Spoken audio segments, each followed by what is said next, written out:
Então, falando um pouquinho sobre a ética e a relação entre os humanos, a gente observa aqui no livro das religiões que as religiões com frequência não fazem distinção entre o plano ético e o plano religioso.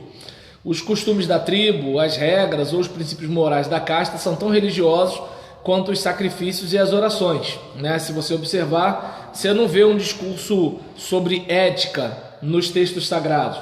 Você vê um discurso sobre adoração e sobre culto. Só que isso implica na ética daquele grupo que está ali, daquele grupo religioso. E em relação a isso, por exemplo, entre os 10 mandamentos que Moisés deu aos judeus, havia os que tratavam de religião: não terás outros deuses além de mim, e os relativos à ética: não matarás. Incluem-se os 5 pilares dos muçulmanos, tanto o orar a Deus como o dar esmolas aos pobres. Não há aqui distinção entre ética e religião. A noção do ser humano como uma criação divina implica que ele é responsável perante Deus por tudo que faz, ritual, moral, social e politicamente. Então a gente pelo menos vai observar que nessa dinâmica, como é que eu posso dizer? Há uma compreensão de que o sagrado não é só algo ou alguém com quem a gente tem um momento de prática religiosa ou devocional, mas o sagrado é algo ou alguém que dirige nossa vida, né? É o regulador da nossa consciência. É aquele que é o seguinte: os seus instintos estão dizendo isso, mas eu não quero isso de você. Você vai tomar uma outra decisão. Daí onde, por exemplo, quem se livra da ideia de Deus vive por sua conta e risco. Como assim? Se não tem ninguém lá em cima mandando em nada, quem manda sou eu. E aí cada um faz o que quer, né? Uma coisa mais ou menos assim. Deixa eu ver aqui. Pregadores religiosos muitas vezes iniciaram debates sobre assuntos especificamente éticos. Os profetas do antigo Israel atacavam os ricos e poderosos que observavam fielmente os rituais, mas pisoteavam os pobres. Então você vai perceber isso, inclusive, né, em textos de Isaías, que é assim: vocês estão com essa conversa fiada aí de que me adoram, mas olha como é que vocês fazem com as pessoas, como vocês tratam as pessoas e assim por diante. Então, o ponto de vista moral desses profetas, que esses profetas tinham, porém, deixa eu ver... O ponto de vista moral desses profetas tinha, porém, uma justificativa religiosa. O motivo de se fazer o que é certo não era apenas porque era o bem para a sociedade, era o correto a se fazer, mas o motivo era porque a divindade mandava. Esse era o motivo principal.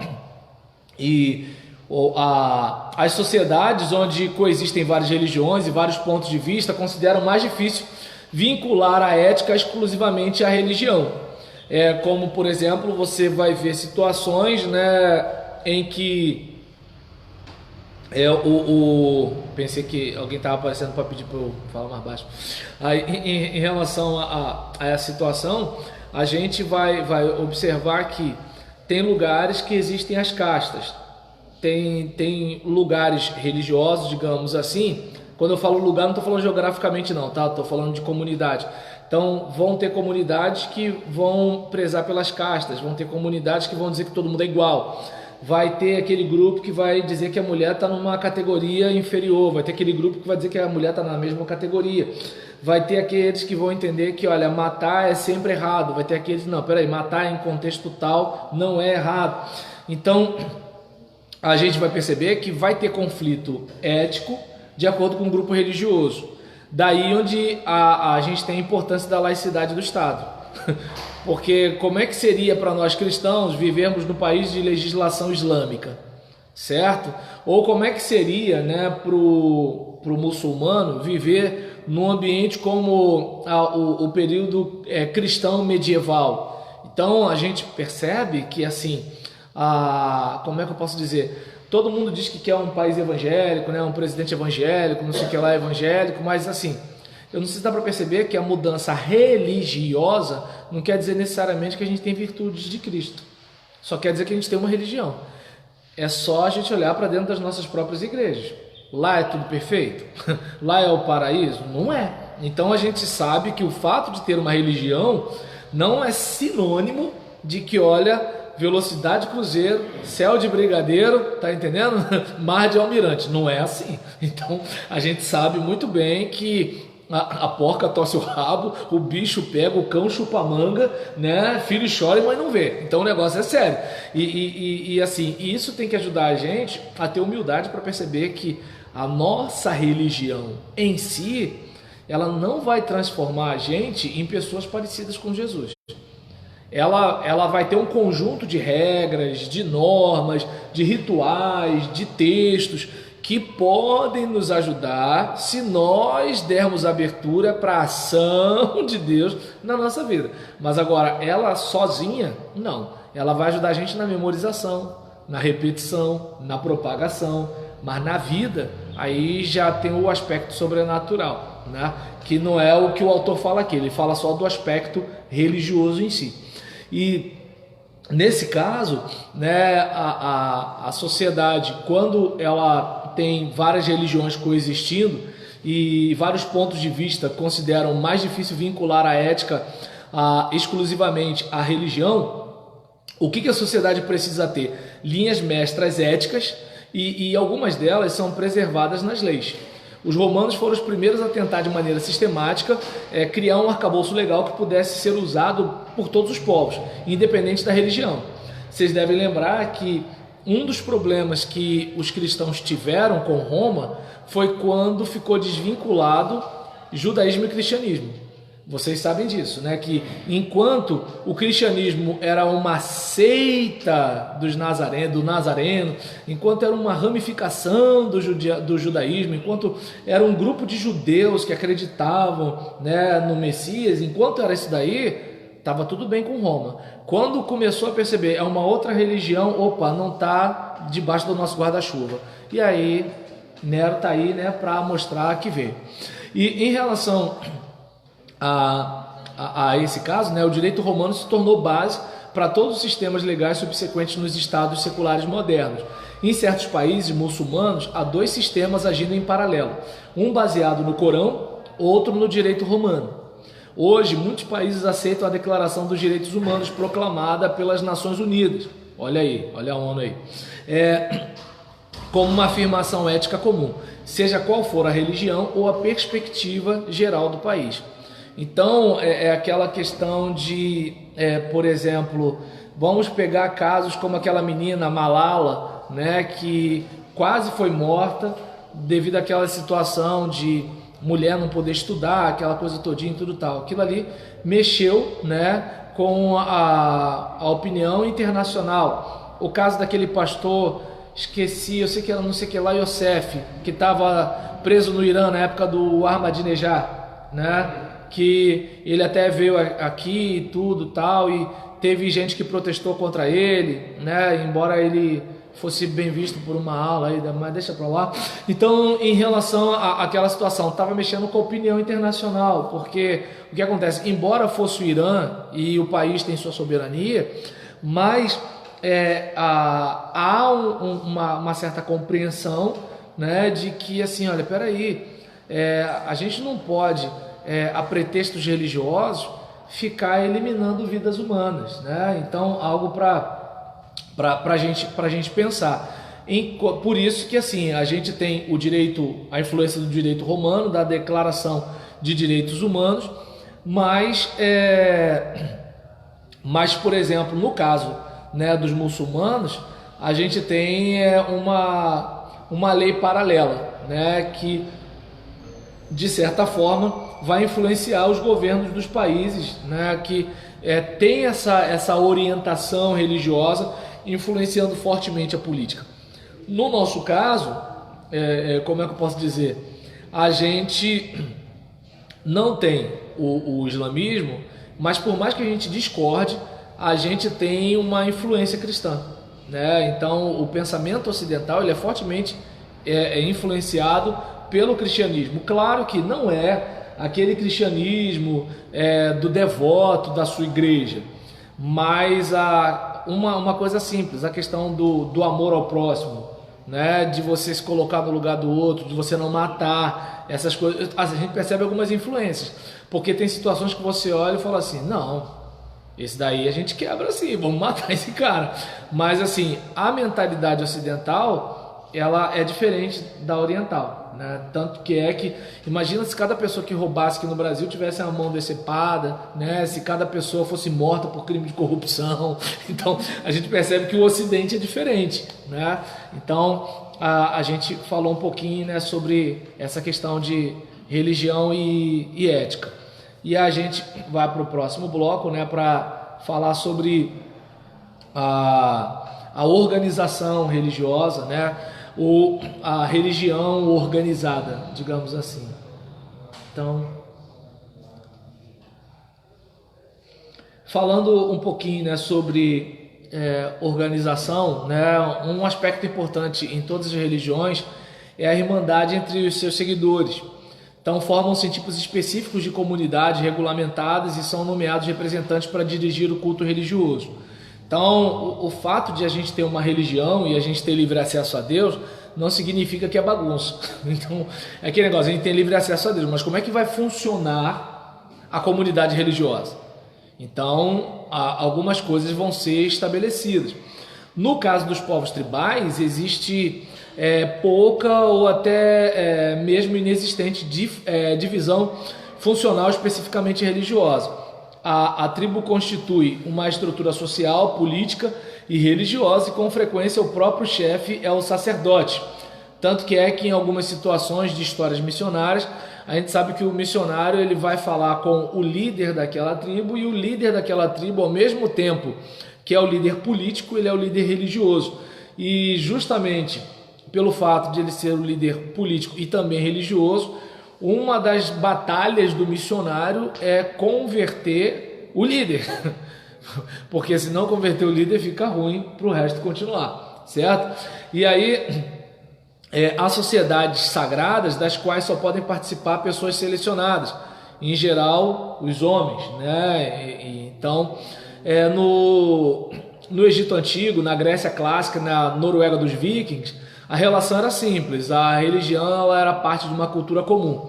Situação semelhante vivia na Europa medieval, quando a Igreja Católica tinha poder absoluto, ou então nos dias de hoje, em certos países muçulmanos, onde todo o poder religioso e político pertence a um líder nacional, como por exemplo o rei do Marrocos. Então, há aquela compreensão, né, de que assim, aquele líder ali, ele é o líder de tudo, né? E assim, isso em algumas sociedades mais antigas. Nos lugares onde várias convicções religiosas devem conviver lado a lado, a questão da organização se torna mais complicada, porque quem vai ser o chefe? São vários grupos religiosos, né? Então, não vou muito longe, a gente vê a questão nossa com protestantes no Brasil. A gente sabe quem é líder dos católicos, agora quem é líder dos protestantes? Aparece um monte aí, né? Tem apóstolo daqui, profeta de lá, pastor não sei das quantas, mas assim, é um tal de fulano não me representa, então é diferente da Igreja Católica. E, por exemplo, nesse caso, quando se funda uma nova religião, rompendo com as tradições locais de culto, forma-se uma nova congregação que estará em minoria, pelo menos no início. Foi essa a situação dos seguidores do Buda, de Maomé e de Jesus. E através da história tem sido o destino de todos os grupos que se libertaram das grandes religiões e criaram suas próprias igrejas ou seitas. Diga-se, né, aquelas senhoras, né, ou aquelas moças, né, porque algumas são jovens, que acompanham o Henri Cristo. Então, por exemplo, a gente pode achar engraçado, né, o meu pai, aquela coisa todinha, né, mas assim, tem gente que segue o cara. Tem gente que acredita no cara.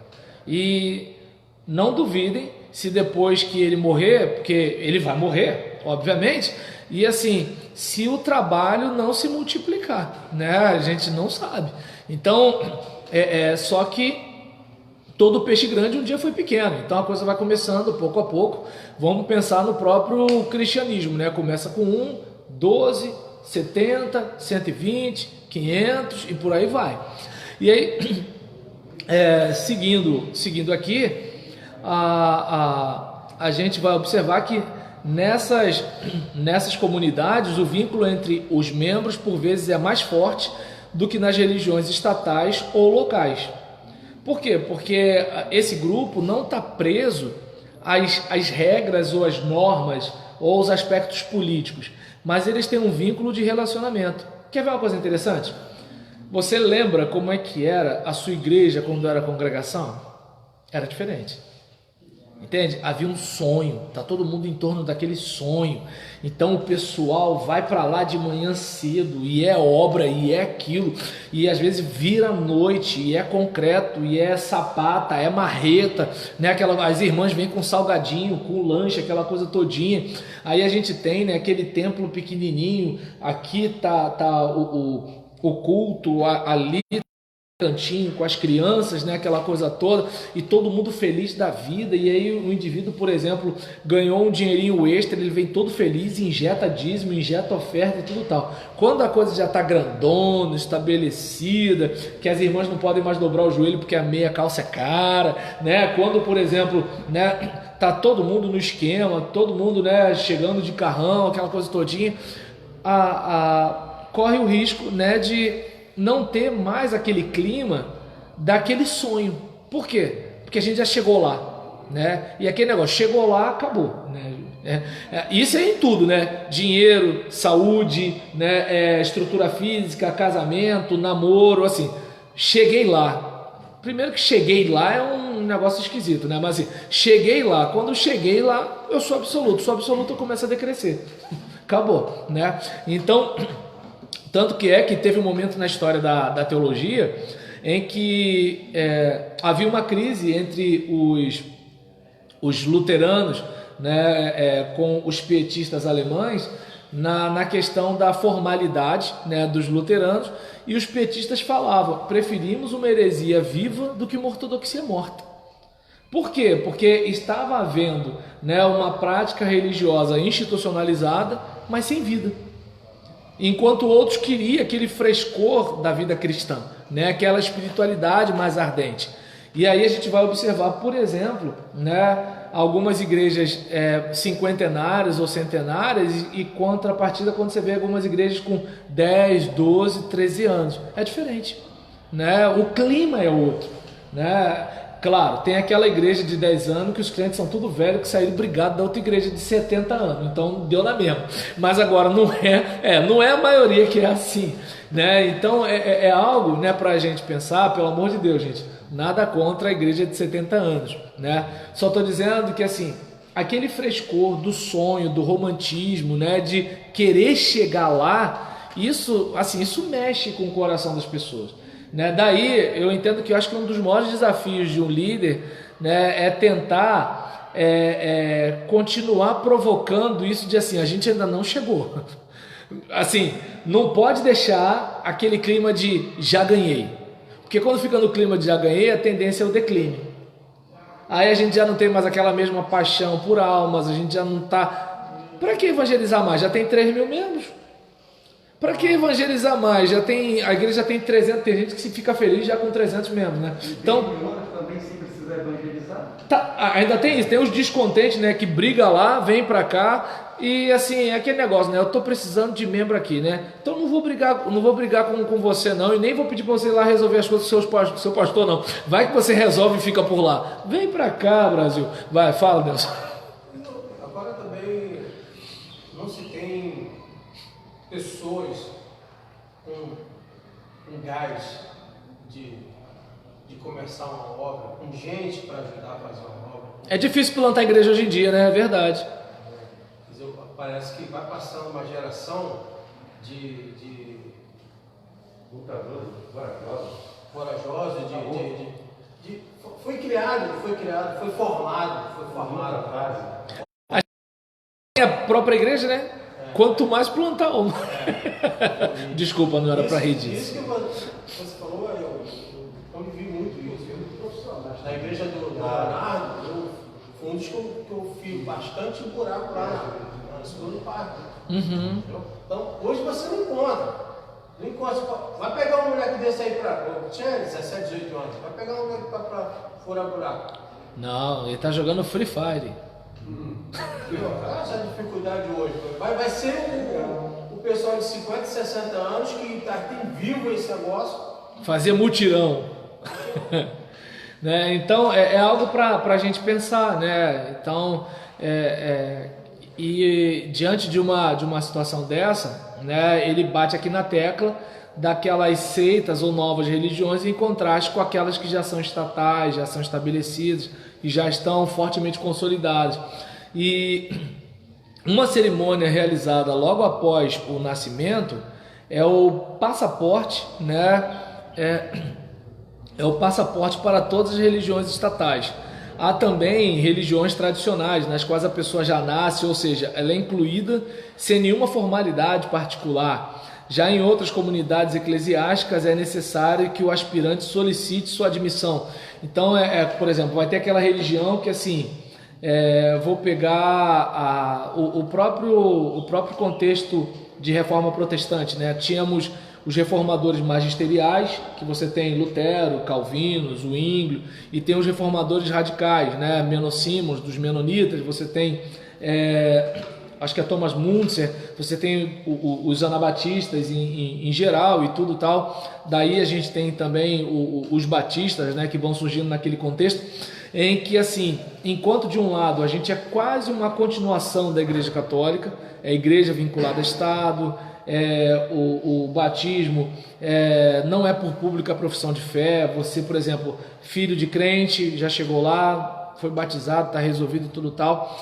E no caso, os radicais já vão tendo uma ruptura. Não, igreja é uma coisa, Estado é outra, né? E assim, quem quer pertencer à igreja vai ter que dar o seu testemunho de conversão.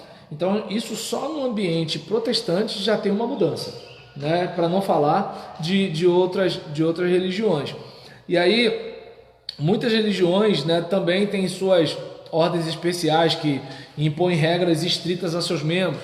As mais comuns são as de monges, freiras, onde os noviços, né, e as noviças devem prometer guardar o celibato, ou seja, não podem se casar e aceitar a pobreza pessoal. Então é uma regra que já está estabelecida. Você quer ser? Se quiser ser, esse é o caminho, né?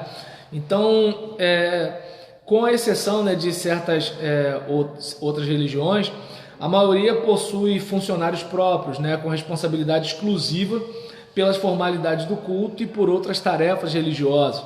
Então, e ele coloca funcionários entre aspas, tá, gente?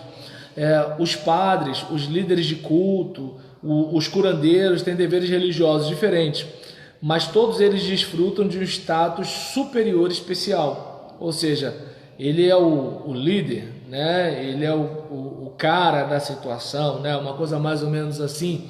Então, a gente, por exemplo, vai observar que os sacerdotes costumam agir como líderes da organização do seu rebanho e podem dos últimos dias. Quem é o fundador? Eu. Quem manda? Eu. Quem é o pastor? Sou eu. Quem é o cara que doutrina? Eu. Quem diz que é certo e que é errado? Eu. E você presta contas para quem? Para eu também. Então é uma outra situação, né? São as consequências do protestantismo, né? Agora, por exemplo, na Igreja Católica não é bem assim, né?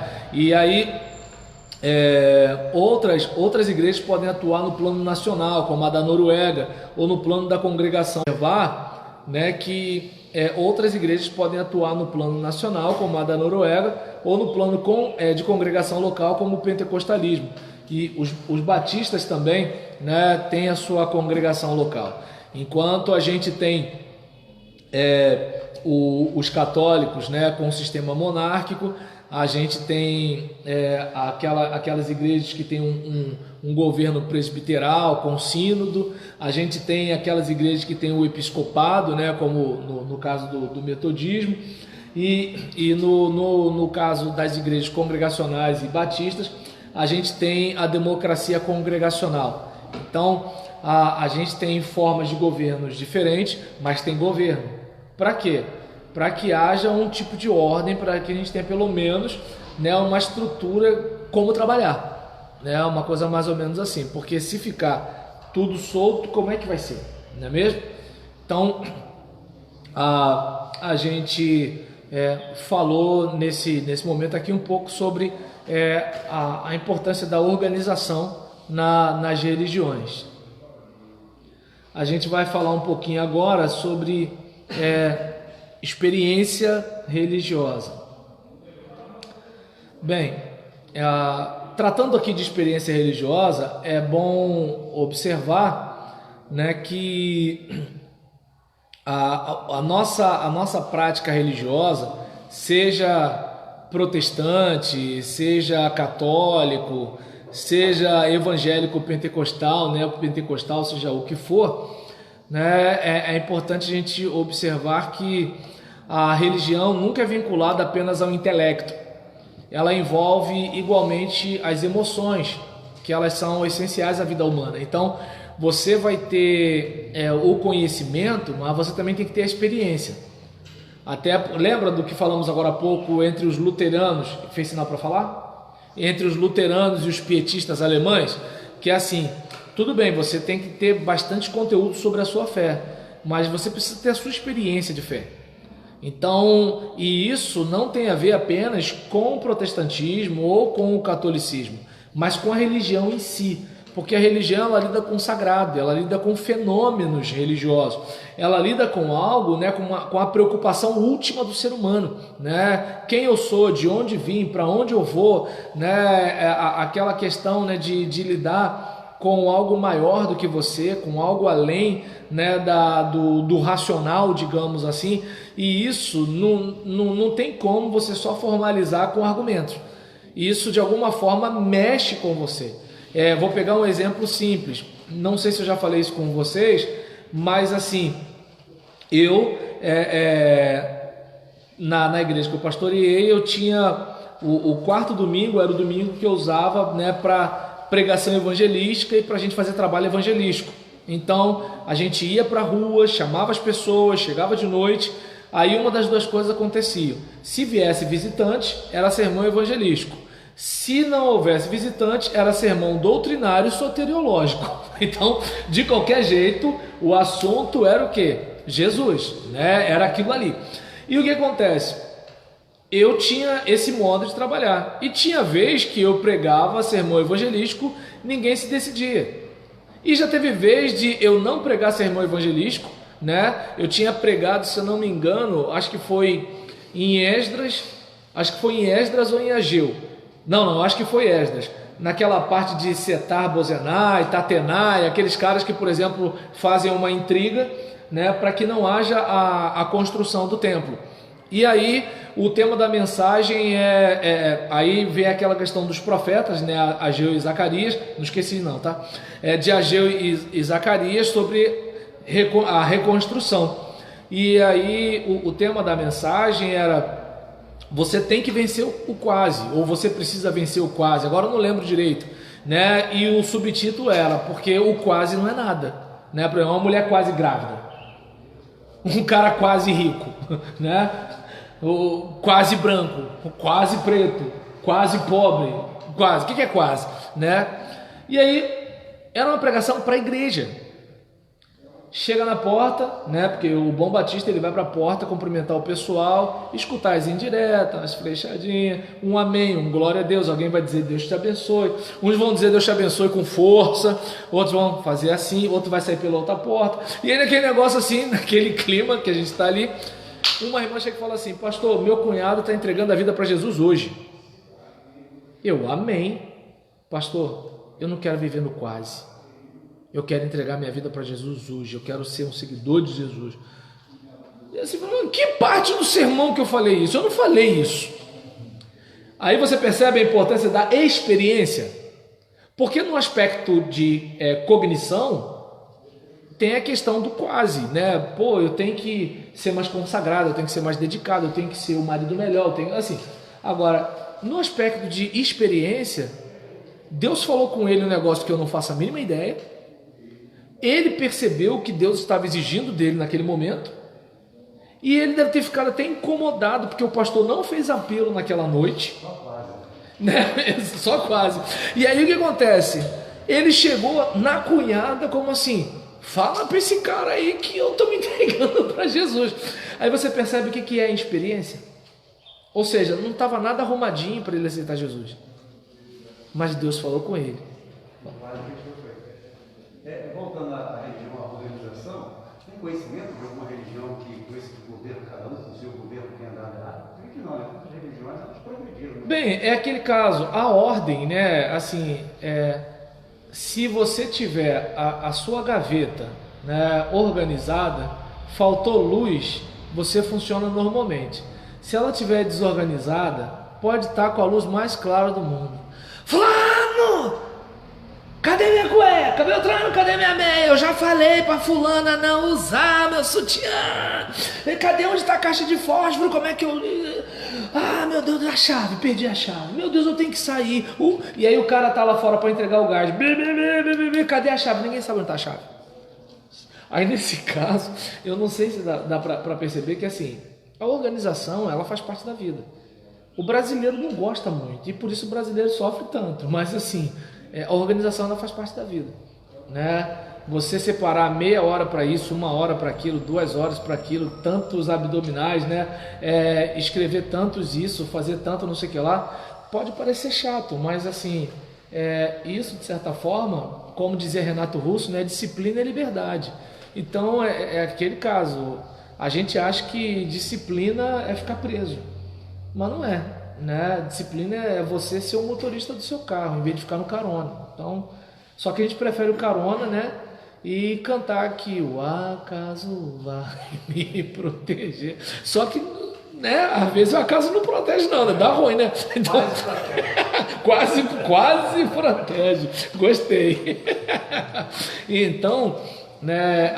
Assim, é claro que, obviamente, tem por exemplo, religião que eu, pelo menos, não tenho notícia é o zoroastrismo, né? Que, assim, teve uma influência, né, de conteúdos entre cristãos, entre judeus, né, principalmente os da diáspora, né? Então, assim, tem aquelas práticas que às vezes é de um povo, esse povo deixou de existir, mas algum conteúdo dessa religião acabou passando, né, para uma outra religião, daí onde assim, nenhuma religião é pura, toda religião pegou alguma coisa emprestada de alguma coisa, né?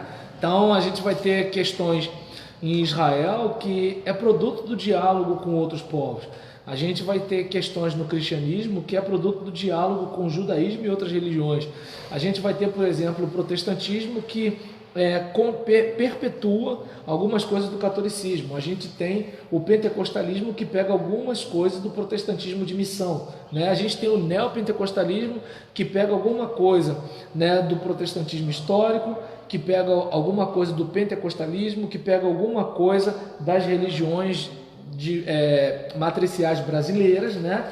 Então, assim, e aí você olha e vê que assim, como é que eu posso dizer? Vai todo mundo dizer que a igreja neopentecostal é a única que tem sincretismo. Mas partindo do princípio que sincretismo é mistura, eu não entendo, eu não consigo enxergar nenhuma religião como pura, né? Eu entendo que, por exemplo, os próprios batistas, que as pessoas batem na tecla, né, de que a igreja batista é uma igreja neotestamentária, e eu vou até repetir isso lendo os livros de história dos batistas, mas eu vejo que os batistas, eles bebem do liberalismo inglês, né? Eles, por exemplo, batem de frente com o absolutismo da coroa, tanto que, por exemplo, na Inglaterra, né, o monarca mandava e desmandava. Hoje, nem o Bolsonaro quer ser a rainha da Inglaterra. Então a gente percebe que houve uma influência político-filosófica, né, naquele período. Os batistas surgem nisso daí. E até hoje, né, você percebe que o batista carrega no seu DNA uma dificuldade com a autoridade. A gente percebe que não é uma coisa muito simples, né? Eu estava falando agora há pouco com a turma aqui atrás, né, que assim, às vezes o pastor corta um dobrado para ter um líder, porque como ninguém obedece, ninguém quer ser líder. Pastor, pode contar comigo. Ah, você vai pegar esse cargo? Não, pastor, só para apoiar. Entendeu? Então, aí o que acontece? Eu desconfio, né, dessa herança, né? E assim, você percebe que assim, as Assembleias de Deus, elas surgem num contexto do norte do Brasil. Aí você tem coronéis, você tem essas pessoas e tudo tal. Olha o perfil de linha de comando, de liderança. Olha a diferença da liderança no contexto batista. Todo mundo discute como se fosse um parlamento, né? E o pastor é meio que um executivo que vai exercer aquilo que o parlamento votou. Deu para entender? Então, aí, por exemplo, você vai olhar uma situação dessa, numa Assembleia de Deus já tem aquela questão, o presidente do campo mandou, se você, por exemplo, mesmo sendo pastor, não atender e for para tal congregação, para não sei o que lá, você sabe que, né, você pode ser pastor, mas o presidente mandou. Né? Então, assim, a gente tem, nos metodistas, você já tem aquele sistema mais colegiado, né? Então, você tem aqueles bispos que tomam decisões, ou seja, há aparentemente uma democracia, né? Só que não é aquela coisa congregacional, mas é meio que representativa, digamos assim. Eles tomam as decisões e encaminham fulano para lá, para cá, aquela coisa todinha. Então, a gente vai observar que assim, a organização, ela é necessária, ela faz parte, né? Ela faz parte e assim, e mesmo entre nós, né, cristãos, há uma série de divergências, né, na questão, inclusive, né, da própria experiência. E por exemplo, se a gente não parar para observar o aspecto experiencial da religião, a gente vai ser aquilo, no caso da gente como cristão, protestante ou evangélico, o tal do crente nominal, ou católico não praticante, né? Ou seja, o fulano, ele foi encaminhado, iniciado naquela religião ali quando ele era pequeno, mas ele não tem vínculo nenhum com aquilo, né? Beleza. Então, diante dessa situação, nós vamos observar que assim, a religião, ela envolve emoções, né? Ela envolve, né, essas nossas reações, né, o nosso sentimento, né, porque isso é essencial, né, na vida humana, quanto o intelecto e a capacidade de pensar. Quer ver uma coisa interessante? Você compra as coisas, mas você não compra só porque você raciocinou e entende que precisa.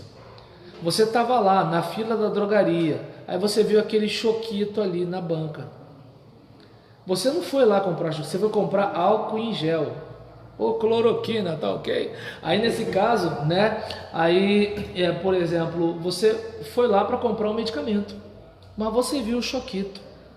A boca salivou, você lembrou de quando você era pequeno e comprava choquito para comer, ou quando você pedia, o seu pai falava, agora não, né? E aí você, poxa, vou comprar esse choquito, né? Ou de repente, aquele rapaz ou aquela moça que, fazendo uso aqui, né, de um desafeto de talvez alguns de vocês, né, recorrendo ao fetiche da mercadoria, olha lá.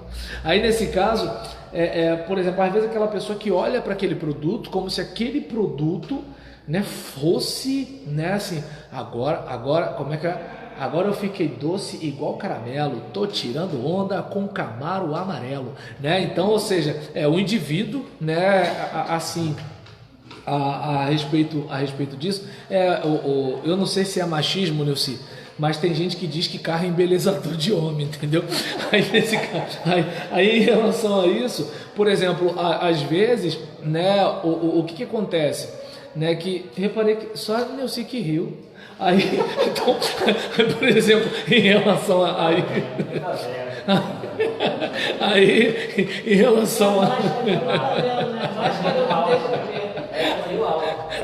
ela riu alto, agora entendi. Aí, por exemplo, a pessoa, ela nem sempre vai comprar porque ela precisa, mas ela vai comprar por causa de um sentimento, né? Então, assim, como o que eu falei, né, sobre aquela experiência daquele moço, assim, eu não preguei sobre salvação, eu não preguei sobre evangelismo, eu não preguei sobre Jesus, eu preguei em Esdras. E quem já me ouviu pregar sabe que eu não misturo as estações. Por exemplo, se eu quiser falar sobre Jesus, o bom pastor, eu vou falar em João 10:10. Eu não vou falar em Salmo 23. Porque, de acordo com o autor do Salmo 23, Jesus ainda era desconhecido naquele contexto. Então, por uma questão de fidelidade, eu vou ficar no Salmo 23. E o pastor do Salmo 23 é Yahvé. Certo? É claro que assim, quem quiser dizer que o Jesus de hoje é o Yahvé de ontem e tal, aí vai e faz, mas vai fazer e vai ter que recorrer a muitos outros textos para fundamentar aquela afirmação. Eu prefiro ficar naquela palavra, e se eu for pregar um sermão temático, aí eu vou e brinco, mas agora, se for dentro do texto, eu vou ficar ali. Então, eu preguei em Esdras, falando de Esdras, falando do contexto de Esdras, falando da restauração do culto.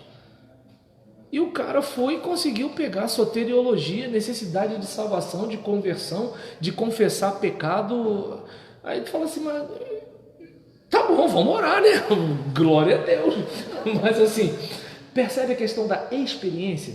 Foi além do cognitivo. Porque no cognitivo ele não faria aquilo. Porque cognitivamente eu não ativei essa resposta. Eu falei de outra coisa, né? Então, assim, a música, o canto e a dança, elas apelam para as emoções. É aquele caso, imagina, tô eu, né, pensando como é que eu vou pagar o aluguel, como é que eu vou comprar isso, como é que eu vou botar o leite lá em casa, e aí Midian Lima canta, amanheceu, nada pesquei, aí começa, parecia ser apenas mais um, porque mistura, né, é aqui em cima que vai, como qualquer outro, estava cansado, sem força, desanimado. Aí nessa brincadeira você abre o coração, você conversa com Deus, você vai, você descarrega a tua raiva, você pede misericórdia, você fica pedindo livramento. Por quê? Porque a música, foi lá no teu coração. E você naquele momento, você até esqueceu necessariamente assim, como é que eu faço para pagar? Não. Você já está numa outra dimensão, você já está assim, Deus vai fazer alguma coisa, Deus vai operar um milagre. Aí você já está assim, você está num outro nível. Assim, tua vida está toda ferrada, mas você já está se vendo lá. E isso não é cognitivo, porque no cognitivo é o seguinte, como é que eu vou chegar lá, meu Deus do céu? Eu não tenho como chegar lá. Mas o sentimento foi alcançado e a pessoa ela já saiu do culto com um sentimento diferente de quando entrou. Ela está indo meio que assim, mais um culto, vou lá, não estou a fim de ir, queria continuar vendo Netflix e tal, não sei o que, tal. Só que assim, quando ela sintoniza, existe a conexão, pronto, foi, né? Então isso acontece. É que nem, por exemplo, o próprio culto mesmo, o cara tá lá cantando, Deus está aqui, aleluia, não sente nada. Ele fica assim, meu Deus, tomara que esse culto acabe logo. E o Mengão, como é que tá? E o meu Botafogo, como é que tá meu Botafogo? Né? Agora, quando, por exemplo, ele está sentindo culto, né? É como, por exemplo, você tem, né? É isso que às vezes os coroas ficam com bronca dos adolescentes, né? Porque o adolescente está lá, incendeia, Senhor, a sua noiva, e pula e salta e volta para casa transpirando, cheio de endorfina, dopamina. O cara tá lá em cima, tá? E aí a gente quer que o cara fique naquele culto medieval. Né? E o que acontece? É um tipo de situação que às vezes, né, a pessoa não para perceber a importância disso no nosso coração.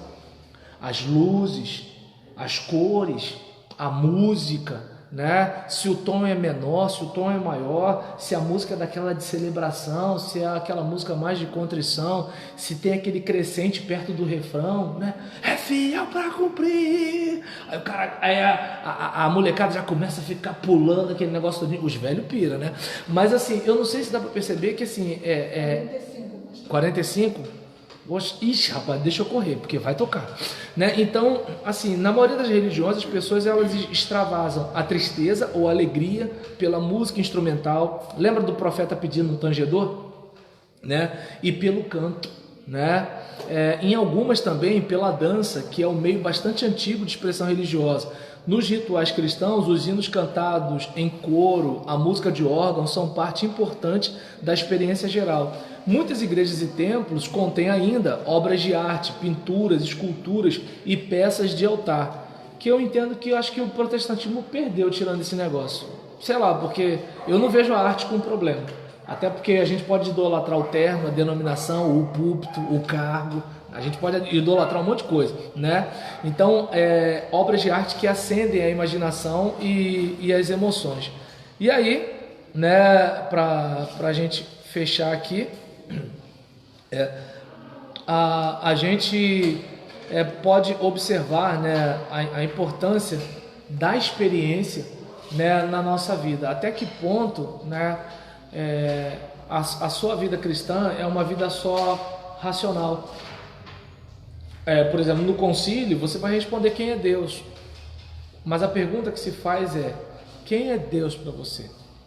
E aí eu acho que eu já falei isso para vocês, mas eu entendo que vale a pena reforçar aqui.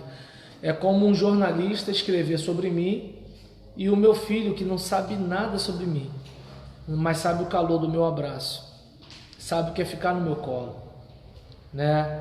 Sabe, né, o que é, por exemplo, tocar o meu rosto, sabe o que é eu querer dormir e pular em cima de mim. Me dá uma raiva. Mas o que acontece? É um tipo de coisa que, assim, o jornalista não sabe. E nem quero que saiba, né, gente? Aí nesse caso, por exemplo, eu não sei se dá para perceber que às vezes o teólogo é isso. Ele sabe um monte de coisa, mas ele não sabe o que é, né, estender os braços e Abba, Pai. Ele não sabe o que é ser pego no colo. Ele não sabe o que é ser tirado do berço. Ele só sabe descrever como jornalista. Então, até semana que vem. Não, quinta-feira que vem a gente está aí, mas semana que vem sobre religião e humanidade.